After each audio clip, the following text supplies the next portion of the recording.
Օրվա կարևոր իրադարձությունները ձեզ է ներկայացնում Էպիկենտրոնի աշխատակազմը, ես Տաթևիկ Ավետիսյանն եմ, բարի երեկո։ Գերիների ազատում, հավաքական վերադարձ, սոցիալական խնդիրներ, հանրահավաքի պաշտպանություն արցախցիների իրավունքների։ Թուրքիայի ընդդիմությունը պատրաստվում է պայքարի երկրորդ ալիքին, ինչպես է իրավիճակը կառավարում Էրդողանը։ Էրդողանը դեռևս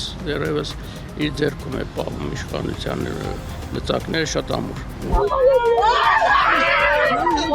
Ավերիչ երկրաշարժի զոհերի թիվը կարող է անցնել 10,000-ը, փլատակներում բազմաթիվ մարդիկ են մնացել։ Ժամանակն է կողմնորոշվել ու բանակցել, Թրամփը վատ հետևանքներ է խոստանում Իրանին։ Ծառերի կոտորած բնության զարթոնքին զուգահեռ Երևանի օդը վտանգավոր է դառնում մարդկանց կյանքի համար։ Եվ պայծառ գույների սիրահարը, նկարիչների միությունում բացվել է անմահ հերոս Գոռ Հակոբյանի ցուցահանդեսը։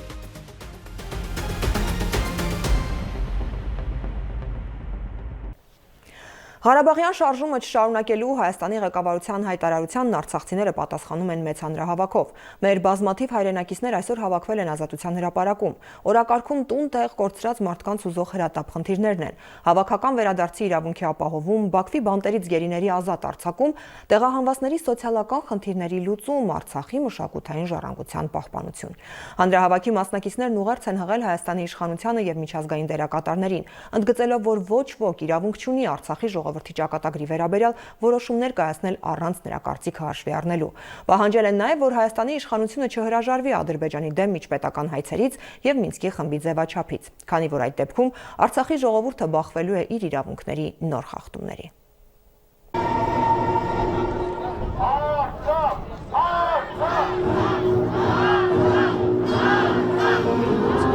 Ամեն ինչ զիջում են, տալիս են, ես սա պետք է վերջ ունենամի։ Ասկերանի նախկին քաղաքապետը մեկն է Ազատության հրապարակում հավաքված քաղաքացիներից, որ տասնյակ անպատասխան հարցեր ու խնդիրներ ունեն, գերեվարված հայրենակիցներից մինչև ամեն օր վատ թարացող սոցիալական պայմաններ։ Ապրիլի 1-ից կրճատվելու է արցախցիներին հատկացվող սոցիալական աջակցությունը։ Եթե կրճատում են, դա աղետ է, ես կասեի արցախայերիս համար, որտեղ ստիպված մի մասը թողնելու են հեռանալ, մի մասը ընկնելու են փողոցներ եւ մեր պահանջը հիմնականում այն կլիներ, եթե յուրաքանչյուր ընտանիքի բավարարեն բնակֆոնդով, որից հետո թող կտրեն, մարդ ունենա իր, որ ասում եմ, տանիքը, կարողանա հոգայել խնդիրները։ Հիմա էլ նրանց ասում են Արցախյան շարժման էջը պետք է փակել ու մի կողմ դնել։ Ինչպես տարակուսած են հրապարակում հավաքված մարդիկ, ով է լիազորել Հայաստանի կառավարությանը նման հայտարարություններ անել։ Արցախի հարցը բարձրացվել է տասնյակ տարիներ առաջ, դեռ սովետական միության օրոք եւ բոլորն էլ հասկանում են, որ Արցախայցյան 88-ի շարժումը դա սկիզբ առավ ամբողջ հայ ազգի զարթոնքի, արժանապատվության հայ ազգի եւ կարծում եմ զիջել նման հարցում առավել եւս ասել, որ Արցախի հարցը փակված է, Արցախյան շարժումը պետքա փակվի, դա լուրջ ազգային սխալ ուղղվածություն է եւ կարծում եմ հայ ազգը եւս մի անգամ իր իմաստությունը կցուցաբերի եւ ցույց կտա, որ ինչպես Արցախի հարցը, այնպես էլ բազմաթիվ հարցեր վերաբերող Հայաստանի Հանրապետության ապագային այլ լուծումներ են պահանջում եւ այլ ուղղությամբ պետք է շարժվենք։ Մենք համաձայն չենք նրա հետ, որ Արցախի ժողովրդի ճակատագրին վերաբերող շարժումը առանց Արցախի ժողովրդի կամքը ցանկությունը ձայնը լսելու համարվի փակված։ Արցախի ժողովուրդը ունի վերադարձի իրավունք, Արցախի ժողովուրդը ունի սեփական հայրենիքում արժանապատիվ անվտանգ հավաքական կերպով ապրելու իրավունք եւ երբևէ չի պատրաստում հրաժարվել այդ իրավունքից։ Հիմա այդ հուվերացման Ղարաբաղյան շարժումը շարունակվելը չի, իրանք չեն սկսալ Ղարաբաղաշարժումը։ Ղարաբաղաշարժումը հուվեր սկսալ է, նայել շարունակելու է ու պիրիլու է իրան վերջնական ավարտին ստցնե։ Անկախ նրանից ես կնի իմ չեմ լինի, իմ սերունդն է սնանելու։ Եվ ուրեմն ինչ անել, որն է ելքը։ Նախ տարանջատմանը պետք է վերջ տալ։ Արցախցի հայաստանցի սևեր սպիտակներ, այս բաժանումը կործանարար է, ասում է Կամուշ քաղաքացիական նախաձեռնության համահիմնադիրը։ Ըստ Արման Աբովյանի, իրար լսելով, միավորվելով պետք է շարժվել առաջ։ Բոլորս պարտավոր ենք, բոլորս մի բռունցքի պես իրար սատար կանգնել։ Եվ եթե մենք իրար սատար չկանգնեցինք, ապա մեր վերջը լինելու է շատ տխուր։ Կամուշ քաղաքացիական նախաձեռնությունը մշտապես ասել է, ասում է եւ ասելու է եւ կրկնելու է, որ այո, մեզ համար միասնությունը եւ հանրային համերաշխությունը կարևորագույն խնդիր է։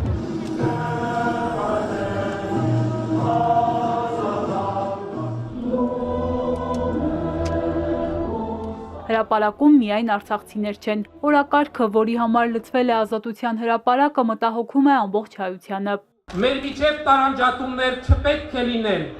եւ այդ տարանջատումները, որ ցավոք սրտի ժամանակ առ ժամանակ հրապարակ են նետվում նաեւ իշխանության տարբեր ներկայացուցիչների կողմից, պետք է փշրվեն, հանդիպելով մեր միասնականությանը, մեր համերաշխությունը եւ միմյանց սիրելու ու զորավիգ լինելու մեր անկոտրում վճռականությանը։ Արցախի մարդու իրավունքների պաշտպանը Իլուր Աշխարհի հիշեցնում է, 100 հազարավոր մարդկանց բռնությամբ հայրենազրկեցին, բայց սա չի նշանակում, որ իրենք հաշտ են տեղի ունեցածի հետ։ Ոչ ոք իրավունք չունի Արցախի ժողովրդի ճակատագրի վերաբերյալ որոշումներ կայացնել, առանց նրանց կարծիքը հաշվի առնելու։ Իսկ կարևոր է, որ միջազգային ակցիաներում շարունակվի Ադրբեջանի դեմ ներկայացված միջպետական գանգատների քննարկումը։ Ուստի մենք պահանջում ենք, որ Հայաստանի իշխանությունները որևէ կերպ չհրաժարվեն այդ գանգատներից եւ Մինսկի խմբի ձևաչափից։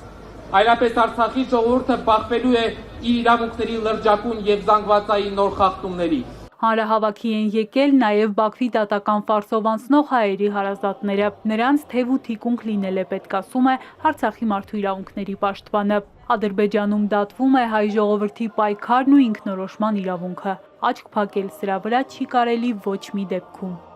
Հերմինե Ղարիբյան, Ալեքսանդր Կիրոյան, Էպիկենտրոն։ Այսօր հանրահավաք է նաև Թուրքիայում։ Օրվա երկրորդ կեսին ցուցարարները հավաքվել են Ստամբուլի կենտրոնում պահանջելով բանտարկված քաղաքապետ Էքրեմ Էմամօղլուի ազատ արձակումը եւ արդար դատավարություն։ Սա ըստ էության պայքարի երկրորդ ալիքի մեկնարկն է։ Հակակառավարական ցույցերի առաջին փուլից Էրդողանը կարողացավ դուրս գալ հաղթանակած, սակայն Թուրքիայի ընդդիմությունը չի պատրաստվում հանձնվել։ Ազդարարված են անհնազանդության նոր գործողություններ։ Ապրիլի 6-ին էլ Թուրքիայի գլխավոր ընդդիմադիր ժողովրդահանրապետական կուսակցությունը արտահերթ համագումար է հրավիրել։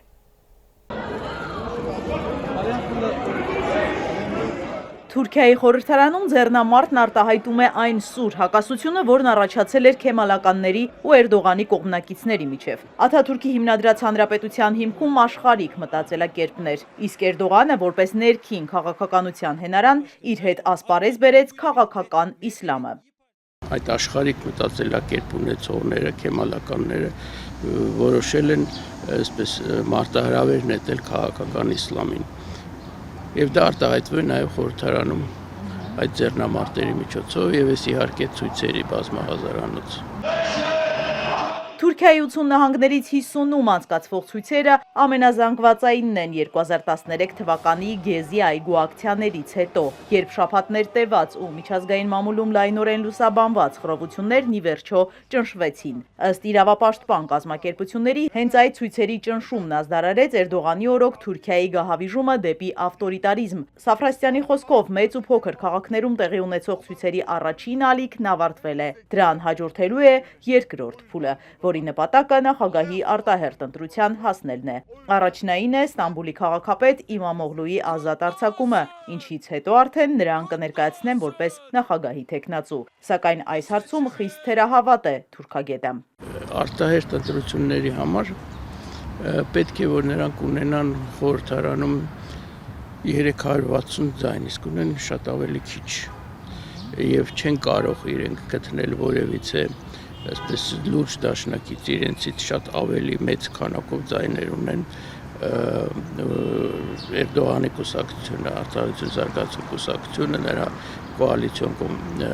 գործընկերը, պանթյոկիստական կուսակցությունը։ Էրդողանը նույնպես կարծես արտահերթի է ձգտում, եթե ցանկանա կարող է ավելի մեծաթիվ կողմնակիցներ գտնել խորհրդարանում, բայց հիմա բախվում է քաղաքական ճգնաժամի, որը կարող է լինել ամենալուրջը նրա ավելի քան 2 տասնամյակ շարունակվող իշխանության ընթացքում։ Կարծում եմ Էրդողանը դեռևս իր ձեռքում է պահում իշխանության լծակները շատ ամուր։ Էրդողանը ունի մի հնարավորություն, որը նա չի օգտագործում։ Եթե նա կոչ անի իր կողմնակիցներին դուրս գալ փողոց, որոնք շատ մեծ թիվ են կազմում Թուրքիայում, նա դա չի անում, որտեղ ինքը հավանական է զգում է, որ դեռևս դրա կարիքը չկա։ Իմամօղլուն չի ընդունում իրեն առաջադրված կոռուպցիայի եւ ահաբեկչության մեղադրանքները, դրանք անվանելով աներևակայելի զերպարտություն։ Նա հայտարարել է, որ իշխանության ճնշման տակ մտադրված չէ զիջել կամ ինչ որ չեղած բանում իր մեղքը խոստովանել։ Ստամբուլի բանտարկված քաղաքապետը ներկայացնում է ընդդիմադիր ժողովրդահանրապետական կուսակցությունը եւ համարվում է Էրդողանի ոխերիմ հակառակորդը։ 54-ամյա Իմամօղլուն, որը որոշ հարցումներով վարկանիշով առաջ է անցել Էրդողանից, առաջիկա օրերին պետք է դառնար ԺՀԿ-ի պաշտոնական թեկնածուն։ Արդյոք Էրդողանը հաղթող դուրս կգա մրցակցի ձերբակալության շուրջ համազգային ցույցերից։ Դեռ վաղ է ասել։ Սաֆրաստյանի կարծիքով այս խառնաշփոթն իրականում Էրդողանն է հրահրել Իմամօղլուի դեմ գործողություններ սկսելու իր հրամանով։ Ինքը վախեցավ,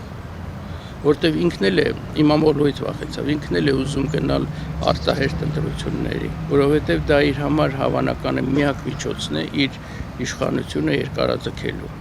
Իսկ ինչպես կարող է ազդել Ստամբուլի քաղաքապետի հնարավոր հաղթանակը հայ-թուրքական հարաբերությունների վրա։ Եթե մեկ էլ պատկերացնենք, որ նրանք կան իշխանության, իրենց թեկնածուն հաղթի եւ այլն, ոչ մի լավ բան չեմ սպասում, որտեվ այս տասնյակ տարիներ մենք տեսել ենք նրանց քաղաքականություն ազգային հարցում, Հայաստանի հետ հարաբերությունների հարցում, այնպես որ նույնիսկ կարող է ավելի վատ լինի։ Դժգոհությունը մեծ է Էրդողանի ոչ թե քաղաքական գործունեությունից, այլ տնտեսական։ Մարդիկ ուղղակի չեն կարողանում ապրել այն աշխատավարձով ու թոշակով, որ ստանում են։ Սա էլ բավական չէ, ցույցերի ֆոնին արժեզրկվեց ազգային արժույթը։ Այս մի քանի օրերի ընթացքում միջոցառումներ ձեռնարկվեցին Թուրքիայի ֆինանսների նախարարը Մեհմետ Շիմշեդիկը, որ փորձառու ֆինանսիստ է, նա կարողացավ այդ արժեզրկումը կանգնեցնել։ Մեծ քանակությամբ նույնիսկ խոսում է, գիտեք, 27 միլիարդ դոլարի մասին, դոլար դուրս հանեցին շուկա։ Թուրքիայում թեև լրագրողների նկատմամբ ճնշումներ եղան, սակայն ռեժիմը կարծես փորձում է զգույշ վարվել 4-րդ իշխանության հետ։ Թուրքիայում մամուլի 80%-ից ավելին Էրդողանի հսկողության տակ է։ Իզաբելլա Հովանեսյան, Սիմիկ Մայիլյան, Էպիկենտրոն։ Դոնալդ Թրամփը սպառնացել է Իրանին շատ վատ հետևանքներով, եթե այդ երկիրը շարունակի մերժել Միացյալ Նահանգների հետ իր միջուկային ծրագրի շուրջ բանակցությունները։ Սպիտակ տան ղեկավարն ասել է, որ ինքն այնուամենայնիվ երկխոսության կողմնակից է։ Ավելի վաղ Թեհրանը հայտարարել էր, որ դեմ է Միացյալ Նահանգների հետ ուղիղ բանակցություններին Թրամփի առավելագույն ճնշման արշավի պայմաններում։ Անուղղակի բանակցությունները, սակայն Իսլամական Հանրապետությունը ընդունելի է համարել։ Iran is very high on my list of things to watch, and as you probably know. Վերջերս ես նրանց նամակ ուղարկեցի եւ ասացի. Դուք պետք է այս կամ այն կերպ որոշում կայացնեք։ Մենք կամ պետք է խոսենք, կամ էլ շատ վատ բաներ կպատահեն Իրանի հետ։ Անկեղծ ես չեմ ցանկանում, որ դա տեղի ունենա։ Միացյալ Նահանգների փոխնախագահ Ջեյ Դի Վենսն էլ Գրենլանդիա կատարած այցի ժամանակ ասել է, որ Վաշինգտոնը մտադիր է ապագայում ընդլայնել իր ռազմական ներկայությունը կղզում։ Վենսի խոսքով Ռուսաստանը, Չինաստանը եւ այլ երկրներ արտասովոր հետաքրքրություն են ցուցաբերում Արկտիկայի ծովային ուղիների օգտակար հանածոների նկատմամբ, եւ Միացյալ Նահանգները ավելի շատ ռեսուրսներ կներդնի, որոնք կմեծացնեն նրա ներկայությունը Գրենլանդիայում։ Վենսը նաեւ կոշտ քննադատել է Դանիային, ասելով, որ այդ երկիրը բավարար ներդրում չի կատարել իրեն պատկանող Գրենլանդիայի անվտանգության մեջ։ Միացյալ Նահանգների փոխնախագահը ՆԱՏՕ-ի դաշնակից Կոպենհագենից պահանջել է փոխել մոտեցումը Գրենլանդիան Միացյալ Նահանգների կազմում ընդգրկելու Թրամփի դիրքորոշման վերաբերյալ։ Իսկ Սպիտակ տան ղեկավարն ասել է, որ Միացյալ Նահանգներին Գրենլանդիան պետք է ամբողջ աշխարհում խաղաղություն ապահովելու համար։ Կանադայի վարչապետը հայտարարել է, որ Միացյալ Նահանգների հետ խոր կապերի դարաշրջանն ավարտվել է։ Հյուսիսամերիկյան երկրների հարաբերությունները սրվել են առևտրային լարվածության ֆոնին։ Մարկ Քարնին ասել է, որ Վաշինգտոնի հետ նախկին հարաբերություններին վերադարձ չի լինի։ Կանադայի վարչապետը մեքենաների ներմուծման վրա Թրամփի սահմանած բարձր մաքսատուրքերն անվանել է չհիմնավորված եւ ասել, որ դրանք խախտում են երկրների կնքած առևտրային գործարքները։ Քարնին ասել է, որ Կանադայի պատասխանն Ամերիկայի մաքսատուրքերին պայքարելն է, պաշտպանվելը եւ կառուցել է ենթակառուցվածքներ, որոնք կօգնեն դիվերսիֆիկացնել առևտրային գործընկերներին, ստեղծել նոր աշխատատեղեր եւ զարգացնել տնտեսությունը։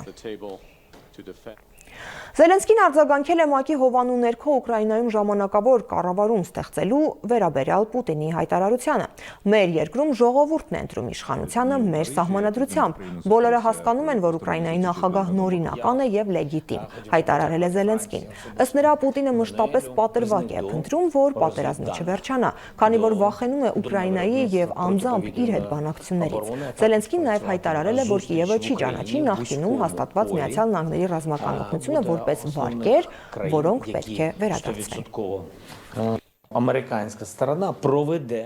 Ուկրաինան ԱՄՆ-ից ստացել է հանքային ռեսուրսների վերաբերյալ նոր համաձայնագրի նախագիծ։ Դա բոլորովին այլ փաստաթուղթ է, քան նախորդ շրջանակային համաձայնագիրը։ Ուկրաինան չի ճանաչի ԱՄՆ ռազմական օգնությունը որպես պարտք։ Մենք շնորհակալ ենք աջակցության համար, բայց սա վարկ չէ եւ մենք չենք պատրաստվում այն այդպիսին համարել։ 7.7 մագնիտուդով ուժգին երկրաշարժից մեկ օր անց Մյանմարում երկրակեղևի նոր ցնցում է եղել, այս անգամ 5.1 մագնիտուդով։ Փրկարարները զբաղված են փլատակներից դիեր հանելով։ Ըստ պետական լրատվամիջոցների ավելի քան 1000 մարդ է զոհվել, 2300-ից ավելի վիրավոր կան։ Ամերիկյան գործակալությունը զգուշացրել է, որ զոհերի թիվը կարող է հասնել 10,000-ը։ Առնվազն 9 մարդ էլ զոհվել է հարևան Թայլանդում, որտեղ երկրաշարժը ցնցել է շենքերը եւ տապալել մայրաքաղաք Բանգկոկում կառուցվող երկնաքերը։ 30 մարդ մնացել է փլատակներում։ Բանգկոկի իշխանությունները հայտնել են, որ ընդհանուր առմամբ 101 մարդ անհետ կորել է 3 շինհրապարակներից, այդ թվում երկնաքերից։ Մեր արտաքին գործերի նախարարությունը հայտարարել է, որ Մյանմարի երկրաշարժի զոհերի շրջանում Հայաստանի քաղաքացիներ լինելու վերաբերյալ տվյալներ այս պահին չկան։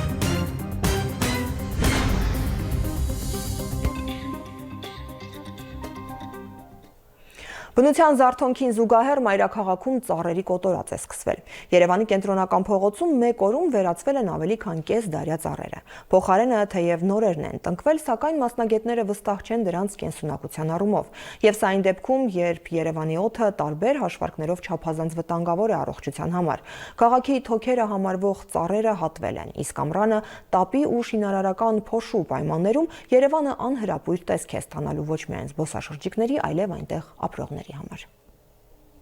Վտանգված է երևանցու կյանքը, կյանքի տևողությունը, որակը եւ անմիջական առողջությունը։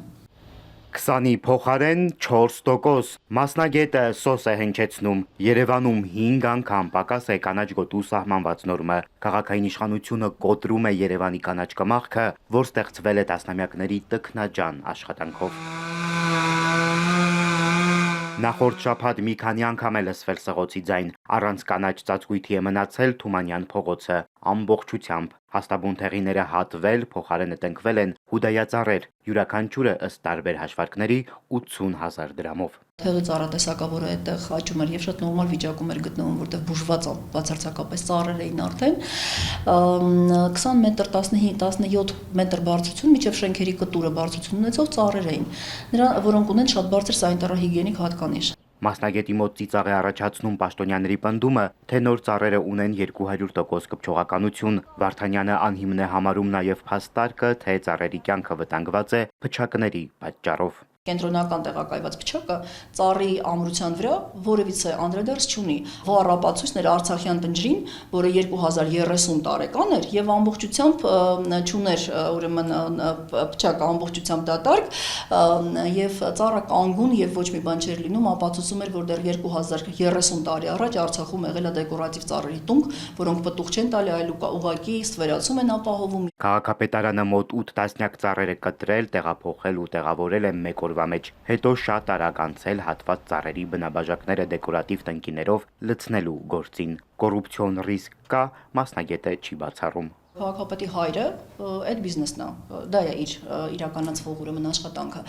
Ինչքանով նա ներգրավված այս ամբողջական ծրագրին, ես չեմ կարող պնդել, ասել եւ դրա համար կան իրավապահ մարմիններ, որոնք այդ փոխկապակցվածությունները պետք է ուսումնասիրեն։ Երևանն էլ փոքր քաղաք, այնպես որ բոլորը իրար ճանաչում են եւ եթե ուզենան ինչ-որ մի բան բացահայտեն, կբացահայտեն։ Իսկ եթե չեն բացահայտում, ուրեմն ինչ-որ բան կա, որ չեն բացահայտում։ Ծառերի սպանդ նաև բուսաբանական այգում կաղնիների պուրակը անցյալում է, հատվել է միանգամից 34 ծառ, ով ինչպես ինչ հիմքով է ձեռքն առել սղոցն ու կացինը, որևէ օղակ տեղյակ չէ։ Իրավապահները կփորձեն պարզել ու գտնել պետությանը 16.5 միլիոն դրամի վնաս պատճառողներին։ Երեքշաբթի քաղաքապետարանի մոտ էին հավաքվել բնապահպանները, նպատակն է թույլ չտալ կտրել այն ծառերը, որոնք հայտնվել են քաղաքապետարանի թիրախում։ Քաղաքապետարանից կանաչների բողոքի ակցիային, որին մասնակցել են նաև ռուսներ, արձագանքել են այսպես. Ծառերը փոխարինվում են ապագայում կանաչ եւ գեղեցիկ Երևան ունենալու նախագծով, որը մենք անելու ենք, ինչքան էլ ռուսական վնգստոց լսենք։ Կանընդունելի է որևիցե անձի կողմից, առավել եւս Երևանի ավականու անդամի կողմից, կնոջ կողմից, որը նոր փոքրիկ է ունեցել, այսինքն ոնց կարելի է այդ ատելությունը տարածել։ Ավականուն դիմադիր անդամը, որ երկար տարիներ զբաղվում է բնապահպանական հարցերով եւ անձամբ է ճանաչում էկոակտիվիստներին, վստահեցնում է, ընդդեմ ծառահատման ցույց անող ռուսների մեծ մասը Հայաստանի քաղաքացի է, հետեւաբար նրանք ունեն հավասար իրավունքներ ու պարտականություններ։ Սևակ Վարդումյան, Հարություն Հովսեփյան, Էպիկենտրոն։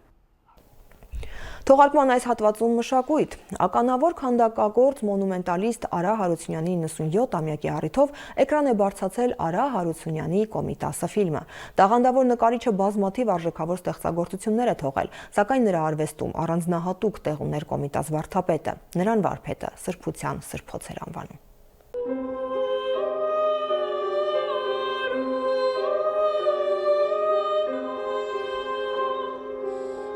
Արվեստում իր ճանապարհը նա սկսեց ու ավարտեց Կոմիտասի հետ։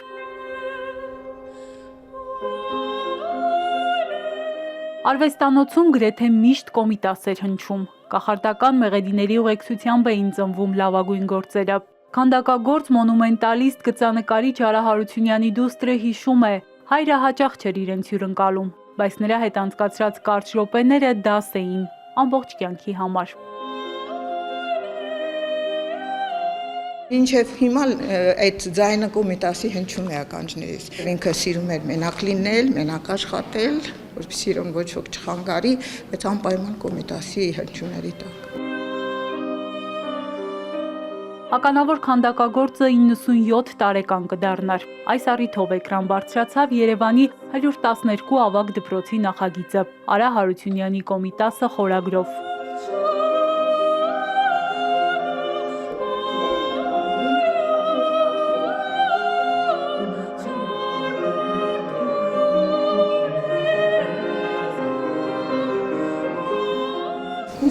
Մի հետաքրքիր կախարդական րոպեներ ապրեցինք, ճիշտ չէ՞։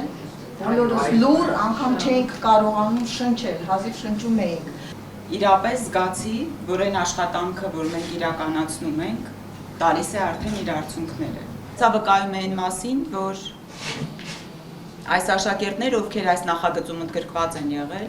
ջանք ու եռանդ չեն խնայել։ Արվեստի կապույտ արունը պետք է ներթափանցի առատորեն, որովհետև մանկապարտեզից մինչև բուհ, ընտանիքից մինչև աշխատավայր, կյանքի սկզբից մինչև երկրայինի ավարտ, առատապես հոսելով արվեստի եւ մշակույթի կապույտ արյունը, դա մեր լրիվ արժե համակարգ է ստեղծում եւ փոխանցում մեր սերունդներին։ Գաղափարի հեղինակն է տնօրեն Օվսաննա Քարամյանը, ասում է այդ մասին մտածեց, երբ աշակերտներին պատմում էր Կոմիտասի մասին։ Հենց նրա ծննդյան օրը։ Բոլորն ասում է կանգ առան Արա Հարությունյանի գարունա ձյունը արել քանդակի վրա։ Այդպես էլ որոշեցին ու սկսեցին ճանապարհորդել մեծ քանդակագործի կերտած Կոմիտասի աշխարհում։ Գոհ եմ, որովհետև սա մեր սովորողների կատարած աշխատանքն էր։ Սա հրաշալի նախագիծ էր, որը կունենա իր շարունակությունը։ Կարող է եւ հենց Արայի ֆիլմը մեծացնել, կարող ենք անդրադառնալ մյուս մեծ արվեստագետներին, այսինքն սա մի օրինակ է, որը շարունակական է լինելու։ Կոմիտասի Մահարձանն է, սա Հարությունյանը քանդակել է ընդամենը 26 տարեկանում։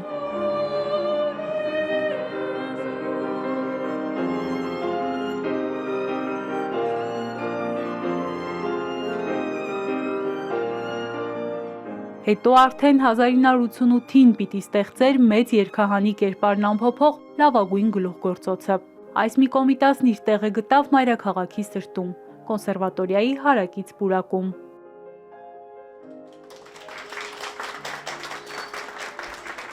Ասում էր, ես երազում եմ իմ կոմիտասը տեսնել քաղաքի կենտրոնում եւ իր երազանքը կատարվեց ի շնորհիվ իր մեծ տաղանդի եւ աշխատասիրությանը։ Գիտեք, նա շատ ուրիշ կոմիտասներ է ստեղծել, փոքր չափսի հաստոցային աշխատանքներ, գրաֆիկական աշխատանքներ է ստեղծել, բայց այդ վերջինը չափազանց բարձր գեղարվեստական արժեք ունեցող աշխատանք է։ Երկու մեծերին կամրջող ֆիլմը կարճ, բայց արժեքավոր դաս է։ Տպավորված են առաջին դիտողները։ Աշակերտները խոստովանում են։ Ճանապարհը մեծերի հետ նոր աշխարհ բացեց իրենց առջև։ Ես անգամ հուզվեցի այդ ֆիլմը դիտելուց, բայց իրականում շատ բավականություն ստացա։ Բավականին մեծ ուրախություն է, որ ես եւս մի փոքր իմ մասնակցություններ ունեցա նման մեծ ֆիլմի նկարահանման ընթացքում։ Շատ հաճախ սիրում եմ նստել պուրակում, դիտել կոմիտասի արձանին ու մտածել, թե ինքը ինչ կզգար հիմա, եթե ապրի մեր ժամանակներում, ու շնորհակալ եմ ձեր հայրիկին, որ մենակ մեր տարբերակի գործեր ստեղծել։ Նրա ճանապարհով կարմիր թելի պես անցնում էր կոմիտասը, բայց ոչ պակաս արժեքավոր են նաև Հարությունյանի մյուս գործերը։ Ուժ ու խիզախություն սփռող Մայր Հայաստանից մինչև հաղթանակի կարևոր խորհրդանիշ։ Սարդարապատ։ Էրմինե Ղարիբյան, Ալեքսանդր Կիրոյան, Էպիկենտրոն։ Պայծառ գույների սիրահար Գոռ Հակոբյանն իր ստեղծագործություններում ոգեշնչվում էր հայրենի լոռի բնաշխարհից։ Գոռը կյանքը նվիրել էր հայրենիքի պաշտպանությանը, բայց զուգահեռ ուներ թաքուն երազանք՝ մի օր ցուցադրության հանել սեփական կտավները։ Հայրենիքի անմահ հերոսի երազանքն իրականություն է դառնում նահատակությունից տարիներ անց մոր ջանքերով։ Տաք գույներ, արհեստավարժ վրձնահարվածներ ու մի ամբողջ կյանք։ Նկարիչների միությունում ցուցահանդես է առանց հեղինակի։ 44-օրյա պատերազմում զոհված Գոռ Հակոբյանի կտավները մարդու բնության եւ հայրենիքի մասին են։ Մաղթում եմ ձեզ բարի դիտում եւ հավերժ հիշատակ մեր հերոսներին։ 29-ամյա Գոռը ծառայում էր ազգային անվտանգության ծառայության սահմանապահ զորքերում, որոնց կազմում էլ մասնակցել է 2020-ի պատերազմին, անմահացել պատերազմի ավարտի նախօրեին։ Նկարիչը միշտ էր երազել ունենալ անհատական ցուցահանդես։ Ես հպարտ եմ ու ես փայլում եմ իմ ուրախությունից, որ կարողացել եմ Գոռից երազանքները իրականություն դարձնել ու կարողանալ տղայիս կտավները ի ցույց Հայաստանի, ի ցույց համայն հայության ներկայացնել։ Այն սխրանքը, որ նա գործել է, դա ուղղակի կարելի է բառերով բացատրել, բայց իր արվեստում կան փնտրտուքներ եւ այդ փնտրտուքների մեջ դու կարող ես տեսնել Հայաստան աշխարհը, դու կարող ես տեսնել, թե ինչպես է նա մտածել, ինչ հայրենասեր տղա է եղել։ Գույների հետ երկխոսող երիտասարդը ծնվել էր Լոռիում, Լալվար Լեռան Փեշի գողտրիկ գյուղը Ջիլիզան միայն ծննդավայր չէր, այլ բնությունից գույներ վերցնելու ու ներշնչանքի աղբյուր։ Աչքից միշտ թախից էր հորդում, չգիտեմ ինչի, ու դա միշտ ինձ անհանգստացնում էր, բայց պայծառ գույներ էր սիրում, ինքը պայծառի մեջ էր սիրում։ Եթե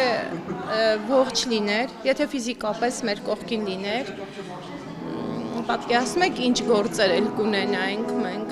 Գույների ու վրձնի սիրահարը նկարում էր ինչի վրա պատահի։ Դպրոցը գերազանցությամբ ավարտելուց հետո ընդունվել էր Վանաձորի մանկավարժական ինստիտուտի կերպարվեստի ու գծագրության բաժին։ Դա նույնպես ավարտել գերազանցությամբ։ Միակողմանի ծնողազուրկ Գոռը պարտադիր զինծառայությունը կարող էր անցնել Հայաստանում, բայց զորակոչվեց Արցախ սեփական դիմումի համաձայն։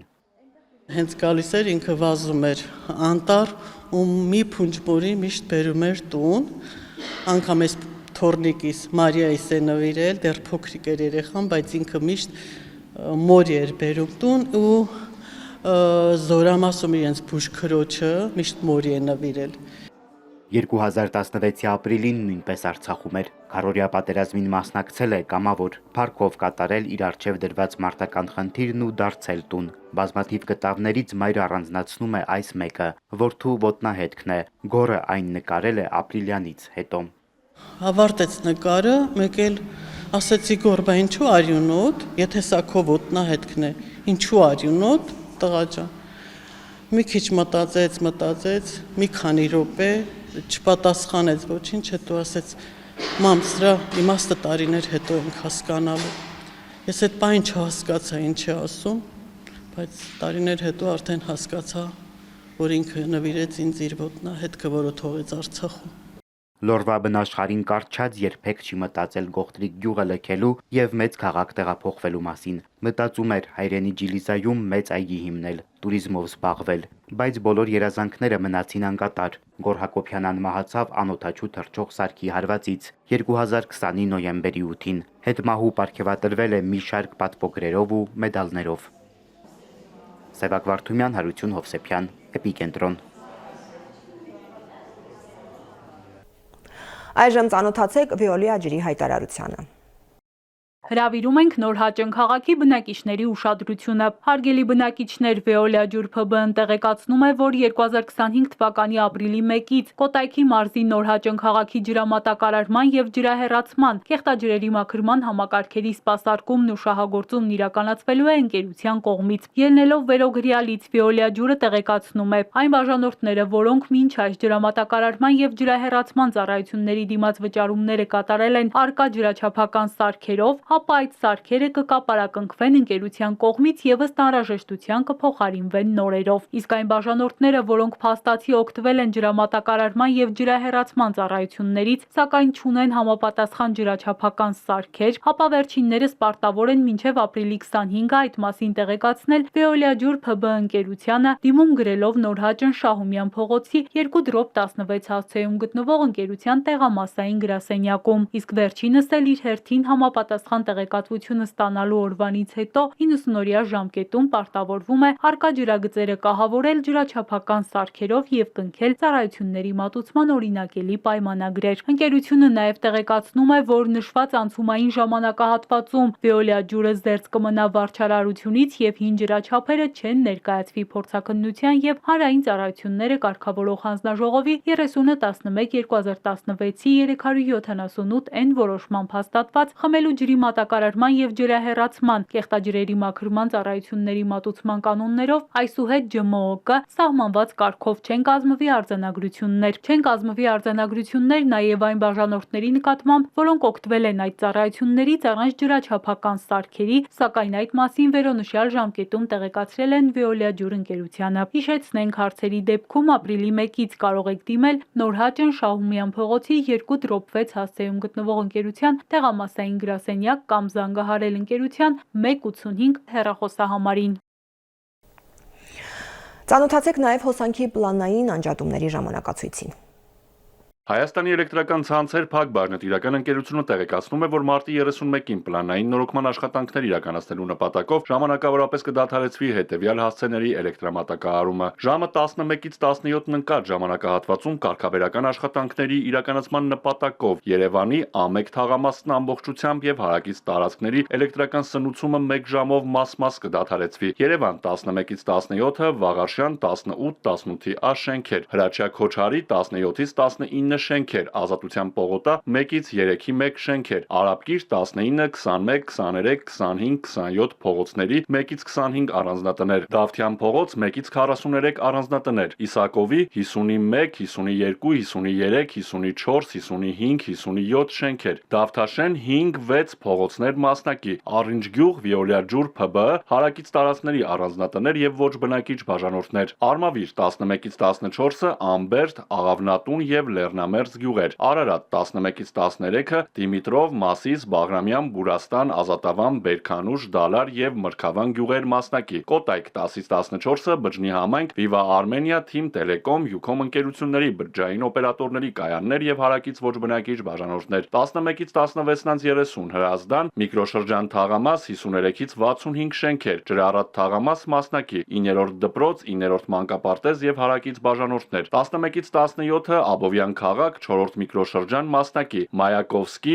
Առինջ գյուղեր մասնակի, Քարաշամ եւ Թեղենիկ համայնքներ, բժիշկներ, Նայրի, Տրուդ, Մարինե այգեգործական ընկերություններ, Viva Armenia, Team Telecom, Ucom ընկերությունների բջջային օպերատորների կայաններ եւ հարակից ոչ բնակիչ բաժանորդներ, Նոր Գեղի գյուղ, Կոյուղի Թաղամաս եւ հարակից ոչ բնակիչ բաժանորդներ, Արզնի համայնք եւ հարակից ոչ բնակիչ բաժանորդներ, Բյուրեղավան քաղաքի ոչ բնակիչ բաժանորդներ մասնակի, Բյուրեղաշող, Golden Flower, Արզնի Express, Վյակ, ALT, Արզնի Group, Լուսիմա, ԵԳ առողջարան ՍՊ-ներ, ԵԳ առողջարան ՍՊ-ներ, Արզնի Էսթետիկա վիրաբուժության կենտրոն եւ սպա, Հանգստի Գոտի, Պողոսյան եւ Ահարոնյան, Նարեկ 95 ԱԾՆ-եր, Սեփականատերեր Հարությունյան, Նարեկ Առաքելյան, Մանուկյան, Հակոբյան, Կոյուղի, Մանո, Սանատորիա, Խաչմերուկ, Գետաշեն, Սառնարան, Գերեզմաններ եւ Գյուղապետարան Թաղամասեր, Գեղարքունիք 11-ից 14-ը Շորժա, Ջիլ գյուղեր եւ հարակից ոչ բնակիչ բաժանորդներ, Զորամաս 11-ից 16-ը Երանոց բնակավայր մասնակի, 11-ից 16-ից 30 Մադինա, Լեռնակերտ բնակավայրերն ամբողջությամբ, Ներքին Գետաշեն բնակավայր մասնակի, Տավուշ 12-ից 16-ը Թեղուտ գյուղ, Դիլիջան քաղաք, Թբիլիսյան խճուղի եւ Պարզ լճի փողոց մասնակի, Սպառած էլեկտրաէներգիայի անջատումների, ձեր իրավունքներին կամ պարտականություններին վերաբերող, ինչպես նաեւ այլ հարցերի առնչությամբ կարող եք զանգահարել 180 եւ 0800180 շուրջօրյա գործող հեռախոսահամարներով։ Հայաստանի էլեկտրական ցանցեր ընկերությունը հորդորում է հետևել էլեկտրաանվտանգության կանոններին։ Լրահոսին հետևելու համար միացեք մեր սոցհարթակներին։ Էպիկենտրոնի բոլոր թողարկումները, նաև մեր ռեպորտաժները YouTube-ի ալիքում են։ Հայաստանի ու աշխարհի քաղաքական, սոցիալական, տնտեսական, մշակութային ու մարզական ամենակարևոր իրադարձությունները, մեր խնդիրներն ու մարդկային պատմությունները փնտրեք նաև Էպիկենտրոնի Facebook-ի էջում ու Telegram-ում։ Այսքանը այս թողարկմանը։ Իրադարձությունների զարգացմանը հետևեք մեր եթերում։ Ցտեսություն։